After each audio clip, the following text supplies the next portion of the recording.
Good morning, students. This is Subham Anand from CBSE Competitive School.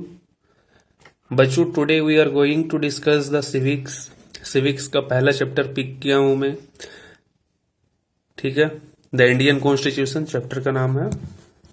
The name of chapter is Indian constitution. तो इस chapter में हम लोग constitution के बारे में पढ़ेंगे.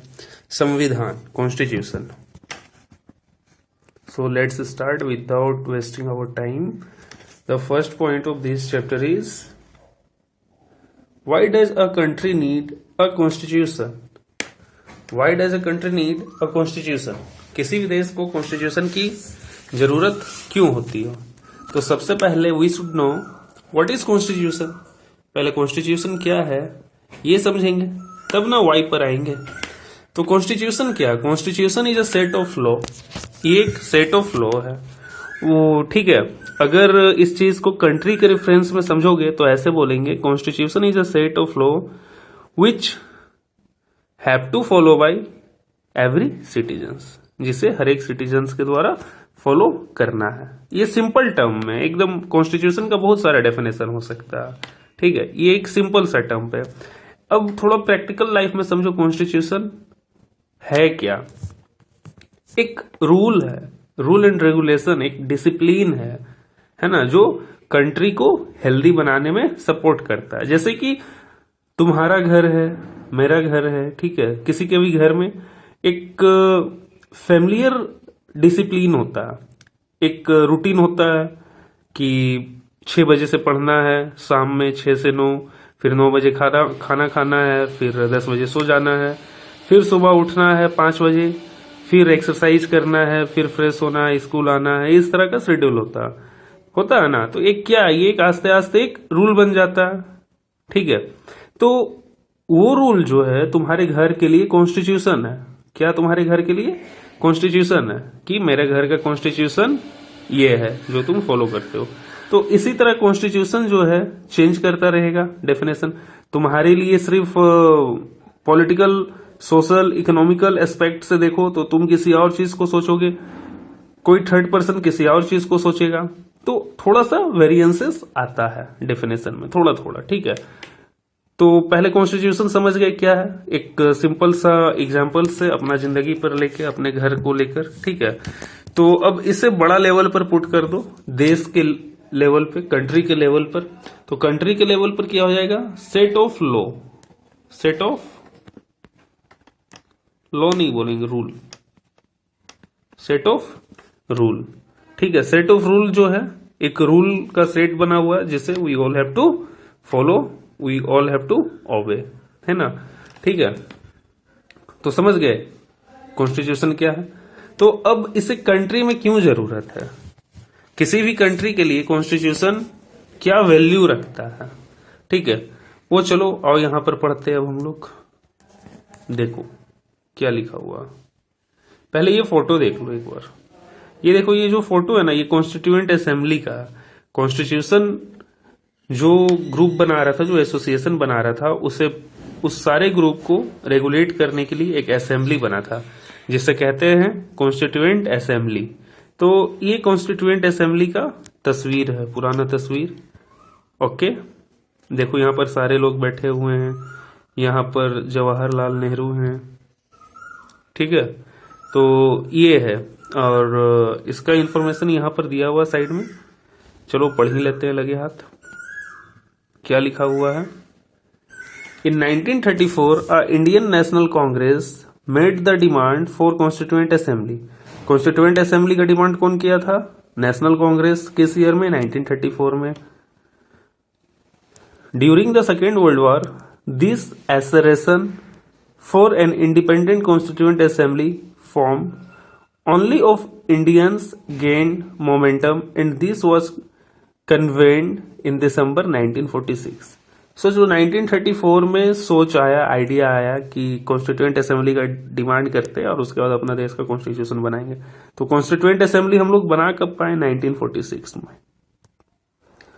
Now the photo on page 2 shows some member of the constituent assembly. क्या लिखा हुआ यहां पर? Between December 1946 and November 1949, the constituent assembly drafted a constitution. इस समय के बीच में, कब से? दिसंबर 1946 से नवंबर 1949, है ना। दिसंबर 1946 से नवंबर 1946 के बीच में हमारा कॉन्स्टिट्यूशन प्रिपेयर किया गया। Constituent assembly drafted a constitution for independent India, free to shape their destiny at last after 150 year of British rule, and members of Constituent Assembly approached this task with great idealism, बहुत ही ideal way में pursue किए। Idealism of that freedom struggle had helped produce. We will read more about work of Constituent Assembly later in this chapter. तो ये है constituent assembly के बारे थोड़ा सा एक इंट्रोडक्शन था, एक पॉइंट था, कुछ खास नहीं था, तो ध्यान में रखो इसे। And here the photo along side, ये वाला photo, so prime minister Jawaharlal Nehru addressing constituent assembly, ठीक है, कॉन्स्टिट्यूएंट असेंबली को जो एड्रेस कर रहे हैं उसका। तो टॉपिक था हमारा why does a country need a constitution. So let's start from this topic. वो भी इंटरनल मैटर था, बहुत इंपॉर्टेंट था। Today most countries in the world have a constitution, while all democratic countries are likely to have a constitution. It is not necessary that all countries that have a constitution are democratic. बात समझे कि जितने democratic country हैं उनके पास constitution होगा, उसके पास constitution होगा, ठीक है। बट जो ऑल कंट्रीज हैं, ठीक है, जो ऑल कंट्रीज हैं, it is not necessary that all countries that have constitution और डेमोक्रेटिक। लेकिन हर एक कंट्री जिनके पास कॉन्स्टिट्यूशन है जरूरी नहीं है कि वो डेमोक्रेटिक हो, जरूरी नहीं है कि वो डेमोक्रेटिक हो, समझे। फिर आगे देखो, आगे क्या बोलता। The constitution serves several purposes, बहुत सारे पर्पस को सर्व करता है। क्या क्या सर्व? फर्स्ट, पहला जो है, it lays out certain ideals that form the basis of the kind of country that we as citizen aspire to live in, ठीक है। It lays out certain ideals, कुछ आइडियल्स है, कुछ आइडियाज है, ठीक है, that form the basis of the kind of country, जो कि कंट्री को एक बढ़िया, मतलब एक बढ़िया कंट्री बनाता है, ठीक है। वैसा कुछ इसमें सर्टेन आइडियाज है, ठीक है, लिखा ना, basis of the kind country that we as citizen aspire to live in, जिसमें हम लोग रहते हैं। और पुट अनदर वे, और दूसरी तरह से देखा जाए, a constitution tell us what the fundamental nature of our society is. और कॉन्स्टिट्यूशन किस चीज के बारे में बताता है? हमारा फंडामेंटल नेचर ऑफ सोसाइटी के बारे, ठीक है, फंडामेंटल नेचर ऑफ सोसाइटी के बारे कि हमारा सोसाइटी कैसा। A country is usually made up of different communities of people who share certain beliefs but many not necessarily agree on all the issues. हमारा देखो, a country is usually made up of different communities, जो country है उसमें different communities है, तरह तरह के लोग हैं। तो जरूरी नहीं है कि जो दूसरे का बिलीफ है उसे कोई आदमी सपोर्ट करे। बात समझ रहे हो? मतलब जरूरी नहीं है कि सब कोई एक ही जैसा सोचे, सब कोई सिमिलर पैटर्न पर सोचे, ऐसा कोई जरूरी नहीं है, ठीक है। But may not necessarily agree on all issues, ठीक है। A constitution helps serve as a set of rules and principles that all person in a country can agree upon as the basis of the way in which they want the country to be governed. लेकिन जो constitution है इसी चीज में help करता है, सर्व करने के लिए कि ठीक है, किसी बिलीफ को हर एक इंसान माने या ना माने, लेकिन एक ऐसा लॉ होगा, ठीक है, एक ऐसा रूल्स होगा और एक ऐसा प्रिंसिपल होगा कि जिसे हर एक कोई फॉलो करेंगे, है ना, हर एक कोई फॉलो करेंगे, ओवे करेंगे, और किस तरह का अपना कंट्री को बनाना, मतलब किस तरह अपना कंट्री को बेहतर बनाना है उसके बारे सोचेंगे। These include not only the type of government but also an agreement on certain ideals that they all believes the country should uphold। ये जो है कॉन्स्टिट्यूशन, ये सिर्फ टाइप ऑफ गवर्नमेंट ही नहीं बल्कि ये भी एक सर्टेन एग्रीमेंट निकालता है आइडियल्स पे कि जिस पर हर एक कोई बिलीव करे। ठीक है, ये मतलब ऐसा मिडिल पाथ निकालता है कॉन्स्टिट्यूशन कि जिस पे सब कोई बिलीव करता हो। ठीक है, ठीक है, तो चलो यहां पर आ जाओ।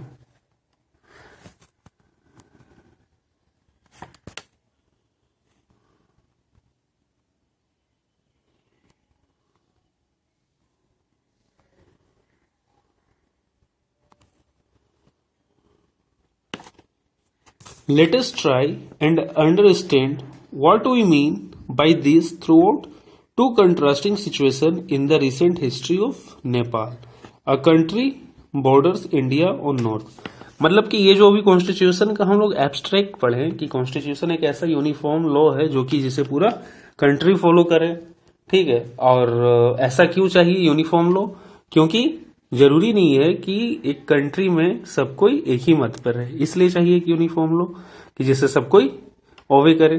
तो इसी का एक बता रहा है कि जो करंट सिचुएशन है, करंट हिस्ट्री देखा जाए बीते हुए कुछ सालों में नेपाल का, कि नेपाल का हम लोग स्टडी करेंगे कॉन्स्टिट्यूशन का थोड़ा सा अभी केस स्टडी के तौर पे। तो देखो क्या, until recently Nepal was a monarchy. Nepal जो था मोनार्की था। ठीक है, the previous constitution of Nepal, which had been adopted in 1990, reflected the fact that final authority rested with the king। Okay, जो पिछला कॉन्स्टिट्यूशन था जो नेपाल के लिए अडॉप्ट किया गया था 1990 में, ठीक है, वो क्या रिफ्लेक्ट कर रहा था कि जो फाइनल अथॉरिटी होगा वो किसके पास होगा? Rested with the king. King के पास फाइनल पावर रहेगा। A people's movement in Nepal fought for several decades to establish democracy, and in 2006 they finally succeeded in putting an end to the power of the king। तो पहले से, बहुत पहले से आंदोलन चलते आ रहा था। ठीक है, ये एक एजिटेशन चलता आ रहा था।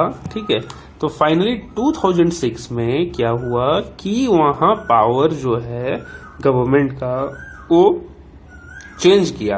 क्या चेंज हुआ? उसमें चेंजेस आया कि अब जो है वहां डेमोक्रेसी स्टेब्लिश हुआ और जो सिंगल हैंड अथॉरिटी था पावर ऑफ किंग वो समाप्त हुआ। ठीक, चलो आगे देखें। The people had to write a new constitution to establish Nepal as a democracy. तो कॉन्स्टिट्यूशन आपको बनाना पड़ेगा, तो पीपल वहां के लिखें। The reason that they did not want to continue with the previous constitution is because it did not reflect the ideals। पिछला constitution क्यों नहीं सक्सेस कर सका? क्योंकि उनमें कोई आइडियल्स नहीं दिख रहा था। पिछला कॉन्स्टिट्यूशन में, उस कॉन्स्टिट्यूशन में कोई आइडियल्स, कोई बढ़िया बढ़िया बात जो हर एक कोई को जोड़ के रखे एक दूसरे से, उस पर दिख नहीं रहा था। चलो आगे आओ। आइडियल्स यहां तक पढ़ें। It did not reflect the ideals of the country that they want Nepal to be and that they have fought for. ऐसा कोई आइडियल नहीं दिख रहा था। As in the game of football in which a change in the consecutive rules will change game all together. मतलब किसी भी sports का एक तुलना करके बता रहा है कि किसी भी एक स्पोर्ट्स में अगर उसका कोई एक रूल चेंज करें तो वो पूरा गेम को जो होता है इफेक्ट करता है ना। Nepal by moving from a monarchy to a democratic government needs to change all its consecutive rules in order to usher in a new society. तो नेपाल में जरूरत था एक नया रूल का, क्योंकि पूरा सोसाइटियल चेंज हो रहा है। ठीक है, पहले जो अथॉरिटी था, किंग था, अब वो सिस्टम चेंज करके डेमोक्रेसी पे आ रहे हैं, तो बहुत सारा चेंजेस होगा, तो उसके लिए रेडी रहना होगा। This is why the people of Nepal adopted new constitution for the country in 2015। फिर 2015 में जाके वो लोग न्यू कॉन्स्टिट्यूशन नेपाल के लिए एडॉप्ट किए। तब से सोच लो उनका कॉन्स्टिट्यूशन का प्रोसेस चल रहा था। The caption along side elaborate Nepal struggle for democracy. इससे नेपाल का डेमोक्रेसी का स्ट्रगल भी पता चलता है। Okay,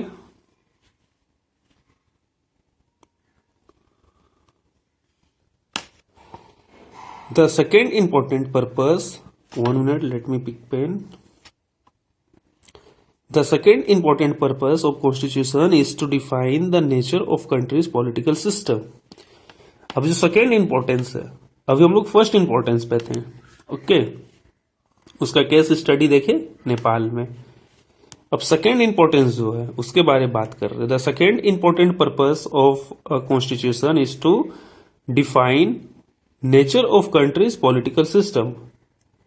For example, Nepal's earlier constitution stated that the country was to be ruled by the king and his council of ministers. For example के तौर पे देखो, Nepal's earlier constitution क्या बोलता था? State that the country was to be ruled by the king. जो country है, rule उसको कौन करेगा? king. और किसके through? council of minister.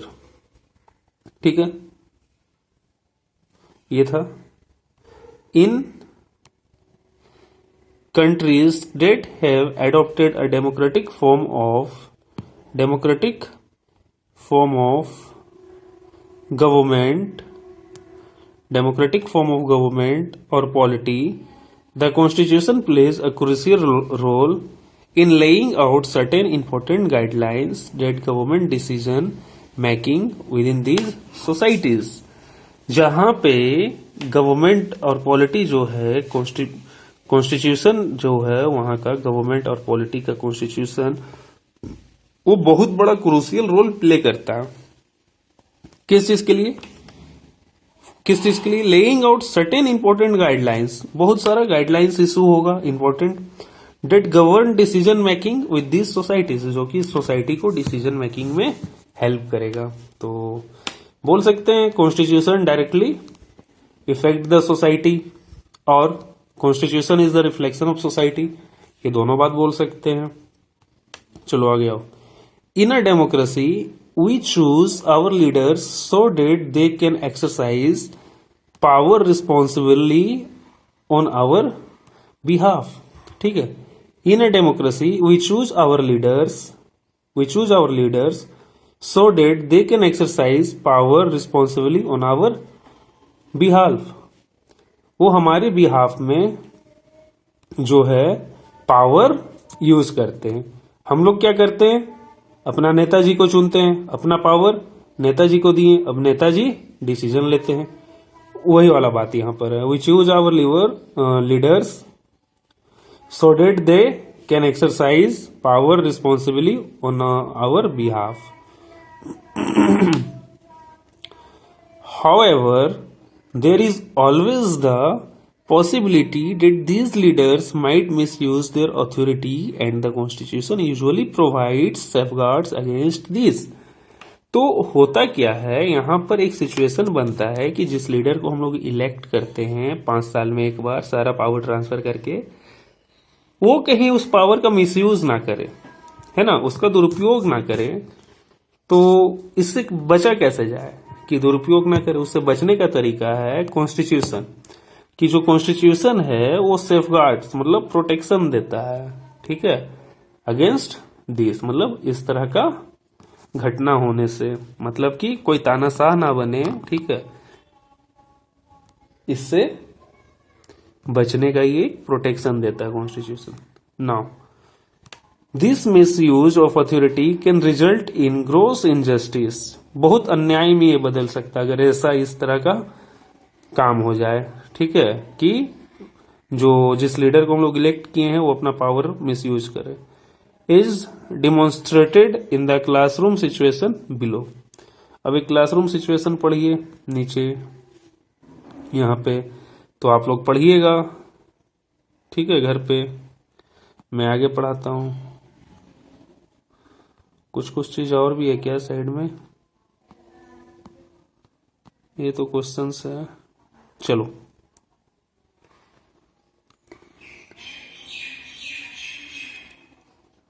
From here, in democratic societies the Constitution often lays down rules that guard against this misuse of authority by our political leaders. देखो, in democracy societies, democratic societies, जो democratic societies है मतलब ऐसा societies कि जहां हर एक कोई को बोलने का अधिकार है, लेकिन ऐसा ना बोलिए कि दूसरे का क्षति पहुंचे, ठीक है। एक लिमिटेड वे में हर एक को बोलने का अधिकार है, हर एक को अपना सोच रखने का अधिकार है। तो इस तरह वाला समाज में ना क्या होता है कि constitution often lays down rules that guard against this misuse of authority by political leaders. तो इस तरह का समाज में क्या होता है कि जो कॉन्स्टिट्यूशन होता है ना, वो प्रोटेक्ट करता है, ठीक है, कि ऐसा पावर आने के बाद पॉलिटिकल लीडर किसी चीज का मिसयूज ना करे। क्यों? क्योंकि कॉन्स्टिट्यूशन में बहुत सारा लॉ लिखा हुआ है सोसाइटी को लेके, समझे? बहुत सारा लॉ लिखा हुआ है सोसाइटी को लेके, इंडिविजुअल को लेके। In the case of the Indian constitution about which you will read more later in this chapter, many of these laws are contained in the section on fundamental rights. Fundamental rights जो है Indian constitution में, उसमें बहुत तरह का ऐसा चीजें लिखा हुआ है। Do you recall the chapter on the Dalit writer Om Prakash Valmiki's experiences in school from your class 7 book? Class 7 book में अब क्या पढ़े थे याद तो होगा नहीं तुमको, कोई बात नहीं है, आगे ये बस हिंट्स के लिए है, इसका काम नहीं है, ठीक है। तो मेन जो ये बता रहा है कि कॉन्स्टिट्यूशन जो सेफगार्ड देता है अपना कॉन्स्टिट्यूशन लॉ में, कॉन्स्टिट्यूशनल लॉ में फंडामेंटल राइट्स के अंतर्गत, कि जिसके तहत हम लोग अपना इंडिविजुअल राइट्स प्रिजर्व रखते हैं कि कोई भी सरकार उस राइट्स को खत्म नहीं कर सकता, ठीक है। In that chapter we talked about the discrimination Om Prakash faced because he was a Dalit. मतलब वो आपका डिस्क्रिमिनेशन का कुछ प्रॉब्लम होगा इस चैप्टर में, तो दलित से रिलेटेड। चलिए आगे बढ़ते हैं। You read about how the Indian constitution guarantees the right to equality to all person and say that no citizen can be discriminated against on grounds of religion,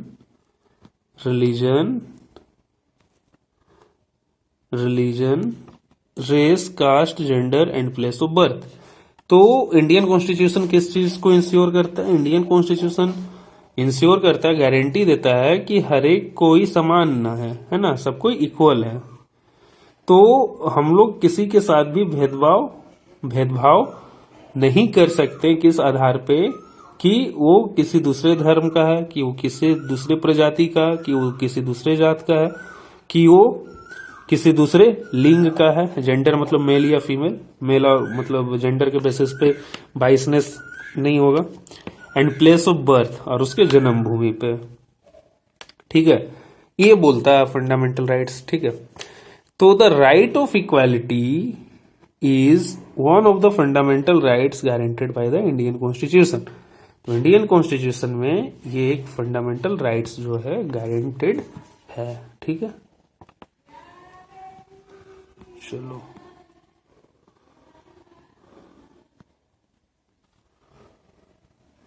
यहां पर देखो,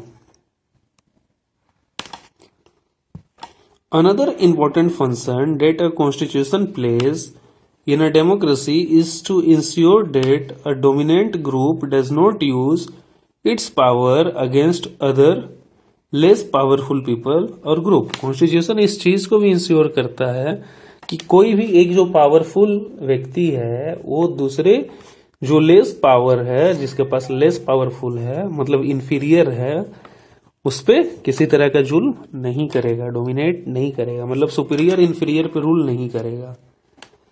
the story board below demonstrate one such situation in the classroom. फिर ये एक live example दिया है, ठीक है, इस पे तुम लोग चर्चा करोगे। ओके, चलो अब आगे आ जाओ। Such unhealthy situation can occur in democratic societies too. मतलब कि इस तरह का बाइसनेस, डिस्क्रिमिनेशन जो है अदर मतलब सोसाइटीज में भी हो सकता है। Where a majority can continuously enforce decisions that exclude minorities and go against their interest. कि जो मेजोरिटी वहां पर जो लोग हैं, मेजोरिटी वाले लोग हमेशा अपना डिसीजन को इन्फोर्स करें, है ना, कमजोर पे, ठीक है, जो माइनॉरिटी है, माइनर है, कम है, उन पे। तो इस तरह से भी सीन हो सकता है। As the above story board illustrates, every society is prone to this tyranny of the majority.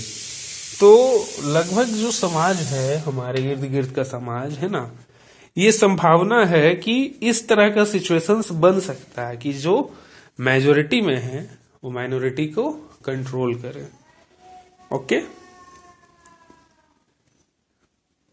Now the constitution usually contains rules that ensure that minorities are not excluded from anything that is routinely available to the majority. कि minorities को exclude नहीं किया जा सकता, ठीक है, ऐसा नहीं कि माइनॉरिटीज को नहीं दिया जाएगा, सबको दिया जाएगा। क्यों? क्योंकि इक्वालिटी अपने को इंश्योर करना है ना, तो सारे को देना हो, चाहे माइनॉरिटी हो या मेजोरिटी हो। Another reason why we have a constitution precisely to prevent this tyranny और domination by the majority of a minority। तो कॉन्स्टिट्यूशन इस चीज से भी प्रोटेक्ट करता है कि जो मेजोरिटी है वो अपना डोमिनेशन माइनॉरिटी पर ना दिखाए। This can refer to one community dominating another, that is inter community domination, और members of one community dominating others within the same community, that is intra community domination। Inter community जो शब्द है, इसका मतलब है कि एक कम्युनिटी का मेंबर दूसरे कम्युनिटी का मेंबर पे डोमिनेट करे, ठीक है। और जो दूसरा टर्म है यहाँ पर intra community domination, intra community का मतलब है कि उसी कम्युनिटी में एक कोई है सुपीरियर है और एक कोई इन्फीरियर है, तो सुपीरियर जो है इन्फीरियर पे डोमिनेट नहीं करेगा। अगर सेम कम्युनिटी के अंदर कुछ हो रहा है, ठीक है, तो इंट्रा कम्युनिटी डोमिनेशन हो जाएगा। अगर दो कम्युनिटी के बीच में कुछ हो रहा है तो इंटर कम्युनिटी हो जाएगा, ठीक है। इस टर्म पे फोकस करना है, इंटर एंड इंट्रा पे। ओके, चलो no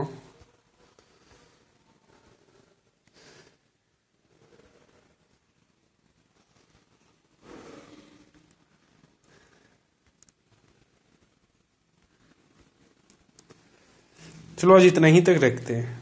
third point, the third significant जो है यहां से वो नेक्स्ट लेक्चर में कवर करेंगे। क्यों? क्योंकि घर पे तुम लोग आराम से पढ़ोगे, पीछे का सारा चीज रिवाइज करोगे रिसोर्स वाले चैप्टर से, ठीक है, सारा रिवाइज करोगे और जो है अभी का जो पढ़ाए हैं उसको रीड करोगे और फिर नेक्स्ट लेक्चर में कल हम लोग मिलते हैं। ओके, बाय, टेक केयर, अच्छे से रहना।